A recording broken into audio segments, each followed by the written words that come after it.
সরিষের line যা বলেন যে এখানে কোনো ড্রেন বেরেন একটু ভালো নেই, সামনে দিকে তাকালে দেখবেন শুধু গর্ত আর গর্ত। এখানে মানুষ ভোগান্তিতে আছে, কিন্তু বলার মতন কোনো লোক নাই।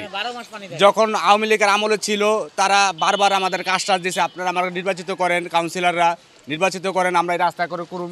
কুতুম আমরা বারবার তাদেরকে ভোট দিচ্ছি, কুতুম তারা এই পর্যন্ত কোনো কিছুই করে নাই। তারা শুধু এই উন্নয়নের মার্গে শুধু তারা দুর্নীতি করেই গেছে, কিন্তু রাস্তাঘাটের কোনো কাজ করে নাই। আজ পর্যন্ত এই কাজের ব্যাপারে কারো কোনো মাথা ব্যথা নেই। আমরা সিটি কর্পোরেশন পর্যন্ত এলাকার প্রতিনিধিরা গেছি, কিন্তু তারা আমাদের শুধু আশ্বাসই দিতেছে, কিন্তু আজ পর্যন্ত কেউ এটার নির্ধারিত কোনো সমাধান দিতেছে না।